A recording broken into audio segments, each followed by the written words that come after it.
টুকরো কাপড় ফেলে না দিয়ে গোপাল ঠাকুরের জন্য কত সহজে প্যান বানিয়ে নিলাম। ওয়েলকাম মাই বন্দনা ব্লগ চ্যানেলে সবাইকে স্বাগত। আপনাদের কাছে থাকা টুকরো কাপড় ফেলে দিচ্ছেন? একদম ফেলবেন না। দেখুন এই ছোট টুকরো কাপড় দিয়ে কত সহজে গোপাল ঠাকুরের প্যান বানিয়ে নিলাম। আপনাদেরও ইচ্ছে করছে তো এই সুন্দর গোপাল ঠাকুরের জন্য প্যান বানাতে? তো তার জন্য এই টুকরো কাপড়ই যথেষ্ট। এখানে আমি চওড়াতে নিয়েছি 5 ইঞ্চি আর লম্বাতে নিয়েছি 8। তো দুটো ভাঁজে আছে, তাহলে 8 দুগুণে 16। টোটাল আমি এখানে লম্বাতে নিয়েছি 16 ইঞ্চি কাপড় আর চওড়াতে নিয়েছি 5 ইঞ্চি। আবারও ঘুরে ফিরে আপনাদের বলে দিলাম। তো দেখুন সবার প্রথমে আমি নিচে ছোট্ট করে মুড়ে জাস্ট সেলাই দিয়ে নিচ্ছি। দেখুন এই ভিডিও দেখার পর আপনারা একদম টুকরো কাপড় ফেলবেন না, আর নতুন টুকরো কাপড় দিয়ে নিজে হাতে নিজেদের গোপালের জন্য এই রকম সুন্দর প্যান্ট বানিয়ে নেবেন। দেখুন আমি এখানে নিচের সেলাইটা কমপ্লিট করে নেওয়ার পর ওপরে ইলাস্টিক লাগানোর জন্য এইভাবে একটু চওড়া করে মুড়ে প্রথমে ধরে নিচ্ছি। ধরে নেওয়ার পর পুরোটা সেলাই দিয়ে নেব। তো দেখুন আপনাদের কাছে এখানে মেশিন না থাকলেও আপনারা হাত সূচে হেম সেলাই দিয়ে এই গোপালের জন্য নিজে হাতে প্যান বানিয়ে নিতে পারবেন। আপনারা তো আর পুরনো কাপড় দিয়ে গোপালের জন্য নিশ্চয়ই প্যান বানাবেন না। প্র্যাকটিস করার জন্য পুরনো কাপড়ে প্র্যাকটিস করতে পারেন। হাত সূচ দিয়ে হেম সেলাই দিয়ে খুব সহজেই বানিয়ে নিতে পারবেন। আমি যেভাবে দেখিয়ে দিচ্ছি কোনো রকম প্রবলেম হবে না। তবে আপনাদের বাড়িতে গোপালের মাপগুলো তো সবার একই হয় না। কোমরের মাপটা একটু প্রথমে দেখে নেবেন, সেই মাপ মতন এখানে কোমরের মাপটা নিয়ে প্যান্টটা বানিয়ে নেবেন, তাতেই সুবিধা হবে। দেখুন এখানে আমি ইলাস্টিক লাগানোর জন্য সেলাইটা দিয়ে নিয়েছি। এরপর আমি এখানে ইলাস্টিক মাপ করে কেটে নিচ্ছি। এখানে আমি 7 ইঞ্চি চওড়া করে ইলাস্টিকটা কেটে নিয়েছি, একটু বড় করে নিয়েছি। ইলাস্টিকটা এইভাবে সেফটি পিনে দিয়ে আমি পুরোটাতে করে নিচ্ছি। ইলাস্টিকটা এই মাথা থেকে ও মাথা পর্যন্ত গলিয়ে নিচ্ছি। আপনাদের হাতের কাছে ইলাস্টিক না থাকলে আপনারা প্যান্টে লেস ভরে নিতে পারেন। যেরকম আমরা প্যান্টে বা সায়াতে লেস ভরে নিই ঠিক সেইভাবে বাঁধা সিস্টেম করে নেবেন। প্যানগুলো বানাতে খুব বেশি সময়ও লাগে না, জাস্ট 2 থেকে 3 মিনিট সময় হাতে নিলেই হয়ে যাবে। তো দেখুন আমি ইলাস্টিকটা আমি খুব ভালো করে করে নিয়েছি। করে নেওয়ার পর হাত দিয়ে খুব ভালো করে সাইজ করে নিচ্ছি। সাইজ করে নেওয়ার পর দুটো সাইড আমি মুড়ে সেলাই দিয়ে নেব ইলাস্টিকটা। তো আরও একটা প্রসেসে এই ইলাস্টিকটা লাগিয়ে সেলাই দিয়ে নিলে হতো। তো আমি আজকে এই সিস্টেমে প্যান বানিয়ে দেখাচ্ছি। পরের ভিডিওতে আলাদা আরও অনেকগুলো সিস্টেমে প্যান বানানো যায়, সেগুলো আমি ভিডিওতে আপনাদের দিয়ে দেব। তো দেখুন আমি কিন্তু একটা একই প্রসেসে একটা সাইজের প্যান আপনাদের বানিয়ে দেখাচ্ছি। আমি আরও দুটো প্যান্ট বানিয়ে নিয়েছি অফ ক্যামেরাতে, তো সেগুলো আপনাদের ঘুরিয়ে ফিরিয়ে দেখিয়ে দেব।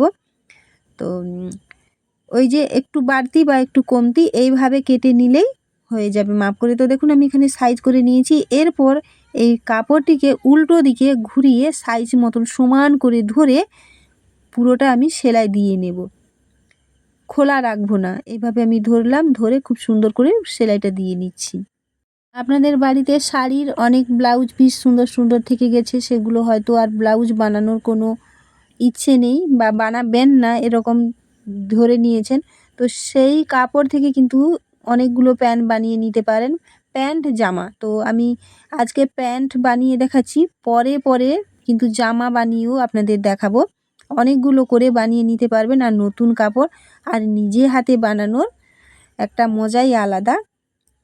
তো দেখুন আমি এখানে হাত দিয়ে প্রথমে সমান করে নিচের যে ঘেরটা, ইলাস্টিক তো উপরে লাগিয়েছি, নিচের যে ঘেরটা সেটা সমান করে ধরে প্রথমে একটা এখানে ছোট্ট করে মাঝে কেটে নিচ্ছি, এটা নিশানা। তো এরপর আমি সমানভাবে এইভাবে ফেলে দিলাম। দেওয়ার পর এই নিচ থেকে আমি এখানে 1 ইঞ্চি ওপরে এইভাবে দাগটা দিয়ে নিচ্ছি। তো আমি এইখানে 5 ইঞ্চি চওড়া করে কাপড়টা নিয়েছিলাম, সেই মাপ মতন এখানে আমি 1 ইঞ্চি এইভাবে মিডিল সেন্টারে দাগ দিয়ে ভি শেপ দিয়ে নিচ্ছি। তো আপনারা যদি এর থেকে ছোট সাইজের প্যান্ট বানান তাহলে কিন্তু 1 ইঞ্চিতে ভি শেপটা দেবেন না, তার থেকে একটু কম রাখবেন, মানে কম করে দেবেন, তাহলে প্যান্টের ফিনিশিংটা দেখতে ভালো লাগবে। আর যদি এর থেকে বড় সাইজ করেন হালকা 1 থেকে 2 সুত বাড়িয়ে নিতে পারেন বা ওই 1 ইঞ্চিতেও রাখতে পারেন। তো যেভাবে বাড়াবেন সেইভাবেই এই ভি শেপটা কম বেশি করে নেবেন।